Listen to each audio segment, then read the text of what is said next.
वंदे मातरम।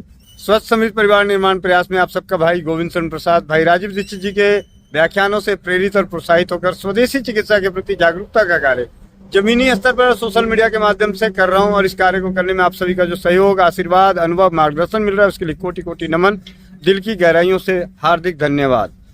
अभी आज 5 फरवरी 2026 दिल्ली से चलकर राजस्थान के भिनवाल स्वदेशी चिकित्सा रसोई घर ब्रह्मांड की प्रथम औषधालय के प्रति जागरूकता के कार्य के लिए भिनवाल में भाई जेठाराम सोलंकी जी के सुपुत्री के शुभ विवाह के शुभ अवसर पर शिविर का आयोजन करने के लिए प्रस्थान किया हूं। और रास्ते में अजमेर के बाद मैं बिहार से पहले रुका और रास्ते में देखा कि एक पेड़, जिस पेड़ की पौधे की जानकारी आप सभी को मैं दे सकूं, तो चलते हैं उस औषधि गुणों से भरपूर पेड़ को, पौधे को जानते हैं। चलते हैं उस पेड़ के पास और ये नज़र आ गई थी मुझे। इसे कहा जाता है हठ जोड़। हठ जोड़, हड्डी जोड़ने वाली अद्भुत औषधि हठ जोड़। हठ जोड़ के बारे में क्या कहना, कहने की तो बात ही निराली है। परंपराओं के अनुसार, बड़े बुजुर्गों के अनुसार, आयुर्वेद के ज्ञाताओं के अनुसार ये हठ जोड़ 3 धारियों वाला हठ जोड़, जो एक से बीच में जोड़ बना हुआ है, ये हड्डियों के लंबी लंबी 3 धारियां या 4 धारियों से युक्त होती है। हड्डियों के संकलन के समान दिखाई देने वाली इस वन औषधि की लता होने के कारण ही इसे अस्थि श्रृंखला में के नाम से जाना जाता है। त्रिधारु थूर से मिलती हुई होने के कारण इसे कई थूर का भेद भी मानते हैं।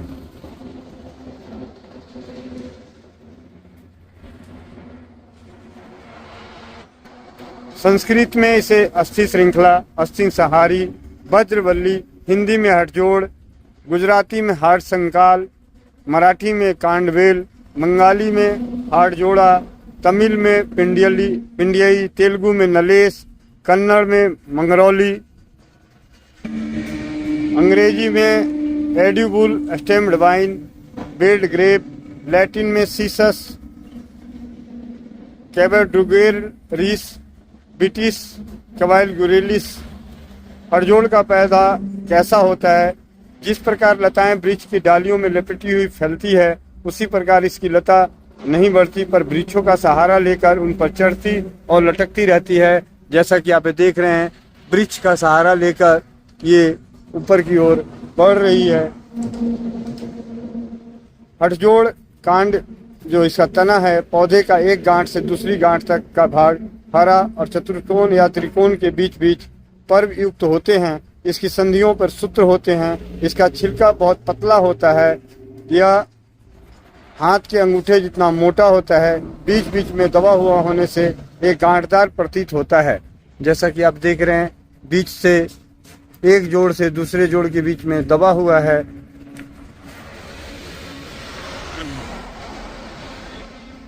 इसकी लता एक कोना जमीन में गाड़ने पर उग जाती है। इसे लगाने के लिए सिर्फ इसे तोड़ के अगर लगा देते हैं तो लग जाती है। अगर इसे औषधियों के रूप में सेवन करना हो तो इसका रस 2 से 4 मिलीलीटर, पत्तों का रस 5 से 10 मिलीलीटर और पेस्ट जो है 1 से 2 ग्राम, इसका कल्क जो है 1 से 2 ग्राम। इसमें अगर रासायनिक विश्लेषण की बात करें तो इसमें कैल्शियम की मात्रा भरपूर है, प्रोटीन एवं काफ़ी मात्रा में विटामिन सी पाया जाता है। इन्हीं तत्वों के कारण इसमें रसायन अभियन गुण का होता है। गुण में ये आयुर्वेद के अनुसार गुण में लघु और रुच है, रस में मधुर है, विपाक मधुर, वीर्य उष्ण, प्रधान कर्म जो है इसका कफ वात सामक है, पित्त वर्धक है, पित्त को बढ़ाता है, कफ और वात का समन करता है, अस्थि संघनीय है, मतलब हड्डियों को मजबूत करता है, दीपन और पाचन है, रक्त शोधक है, रक्त स्तंभक है, हृदय की गति कम होती है तथा रक्त दबाव कम होता है। यानी उच्च रक्तचाप के रोगी इसे ले सकते हैं और जिनकी दिल की धड़कन तेज चलती है, उन्हें एक सेवन करने योग्य है। टूटी हुई हड्डियों को जोड़ने में हड़जोड़ का उपयोग और फायदेमंद किस प्रकार होता है। हड़जोड़ के ताजे कांड या पत्र स्वरूप का 10 से 20 मिलीलीटर तक मौखिक सेवन कर लिया जाना चाहिए। इसके अंत में प्रयोग से बाह्य प्रयोग से टूटी हुई हड्डियां शीघ्र जुड़ जाती है, सूजन कम हो जाती है। परीक्षणों से यह ज्ञात हुआ है कि जिन अस्थिभंग के रोगियों को हथजोड़ का लेप लगाकर यथाविधि प्लास्टर चढ़ाया जा गया, उनकी हड्डियां शीघ्र जुड़ गई, उन्हें बहुत कम दर्द हुआ। यद्यपि इस लेप से कुछ चुनचुनाहट अवश्य होती है, जबकि जिन रोगियों पर इनका लेप नहीं किया गया उन्हें अस्थि संधान में अधिक समय लगा और तथा दर्द भी अपेक्षाकृत अधिक होता है। वैजस्य रत्नावली में कहा जाता है कि 3 से 4 ग्राम को दूध या घी के साथ देना और अस्थि संहारक तेल को गर्म कर बार बार आक्रांत स्थान पर लेप करना बहुत ही हित होता है। हथजोड़ के स्वरस को दूध या घी के साथ सेवन कर सकते हैं और इसके चूर्ण को भी। वैजस्य रत्नावली में अस्थि संहारकादि चूर्ण तैयार किया जाता है, जिसका मुख्य घटक जो है हथजोड़ है। बात रोग को भी ठीक करने के लिए बत्याध्यारी कहा गया है। कांड की ऊपरी छाल को छीलकर भीतर के गुद्दे में अर्ध भाग छिलका रहित उड़द की दाल मिला जल के साथ सिल पर पीसकर तिल के तेल में पकौड़ियाँ पकाकर खिलाने से बात रोगियों को लाभ होता है। ये प्रबल बात नाशक है और जांग का सुन होने में ये पकौड़ियाँ बहुत फायदेमंद होती है। कहने मतलब ऊपर के छिलके को निकाल कर अंदर के गुदों को उड़द की दाल के साथ पकौड़ियाँ बनाया जाए और उसका सेवन किया जाए तो जांघों का सुन होना नष्ट होता है और बात व्याधियों को दूर करने में उत्तम है। उरु स्तंभ में इसका गुदा रुच जिसमें चिकनाहट ना हो तो मिलाकर सेवन कराएं। इसे मिर्गी, हड्डी का टूटना जैसे रोगों में ठीक होता है। अग्निमान, हाजमे की खराबी, तो ये अनेकों फायदे हैं इसके। पेट दर्द में भी उदर शूल हो जाए तो इसके हथजोड़ के गांठ को चूने के पानी में उबाल कर पीना चाहिए तो पेट दर्द ठीक होता है। उपदंश जो स्किन का रोग है, त्वचा के रोग हैं, गरम राख में हथजोड़ के कांड को गर्म करके मसल कर निकाले गए रस में गाय का घी दोनों बराबर मिलाकर दिन में 2 बार 7 दिनों तक सेवन करने से उपदंश जो है अस्थायी रूप से खत्म हो जाते हैं।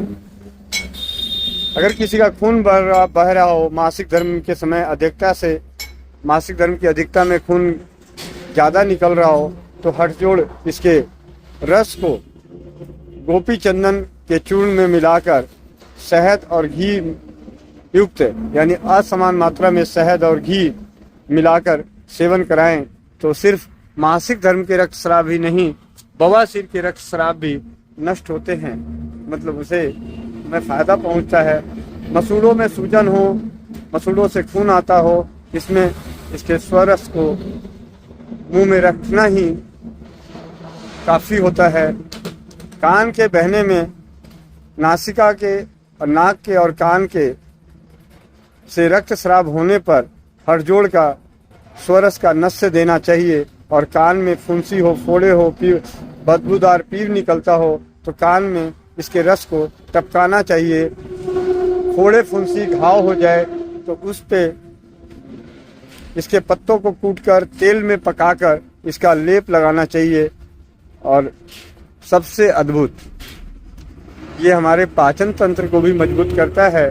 तो हथजोड़ के चूर्ण को इसके सोंठ के चूर्ण में बराबर मिलाकर पाचन शक्ति के अनुसार इसकी मात्रा शुरुआत करते हैं तो ये हमारे पाचन शक्ति को बहुत ही मजबूत करता है। और हथजोड़ से बनने वाली आयुर्वेदिक औषधियाँ, शास्त्रोक्त औषधि जो है अस्थि संहारकादि चूर्ण जो होता है, जिसमें हथजोड़ के इन गांठों को सुखा के इसका पाउडर, पत्तों का चूर्ण, पीपल की लाख, गेहूं का आटा, अर्जुन की छाल, इन सबको बराबर मात्रा में मिला के तैयार किया जाता है।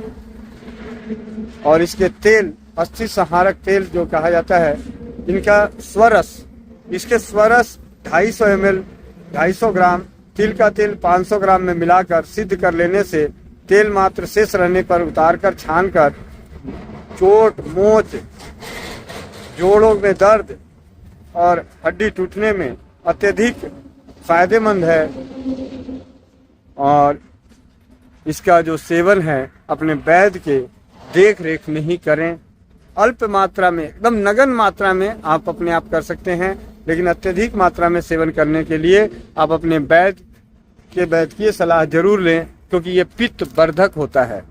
तो आप सबका भाई गोविंद शरण प्रसाद, स्वस्थ समृद्ध परिवार, प्रतिदिन स्वस्थ समृद्ध परिवार के प्रयास, प्रतिदिन सुबह 5 बजे योगाभ्यास, 5 बजे स्वास्थ्य रक्षक बने बनाए की कक्षा, शाम 4 बजे समृद्धि को प्राप्त करने के लिए छोटा सा प्रयास, नारी सुरक्षा घरेलू बचत व्यवसाय, और शाम 7:30 बजे स्वस्थ समृद्ध परिवार, अनोखे परिवार की अनोखी चौपाल ऑनलाइन जूम मीटिंग, जूम के सानिध्य में, जूम के द्वारा, आज के टेक्नोलॉजी के समय, जूम से ऑनलाइन ज्यादा से ज्यादा परिवारों के साथ, पूरे भारतवर्ष ही नहीं अनेक जगहों से परिवार जुड़ते हैं स्वस्थ समृद्ध परिवार के इन प्रयासों से। सुबह 5 बजे योगाभ्यास, 11 बजे स्वास्थ्य रक्षक बने बनाए की कक्षा, शाम 4 बजे नारी सुरक्षा घरेलू बचत व्यवसाय एवं 7:30 बजे स्वस्थ समृद्ध परिवार, अनोखे परिवार की अनोखी चौपाल। आप जुड़ना ना भूले। जुड़ने के लिए व्हाट्सएप पे 9958148111 पर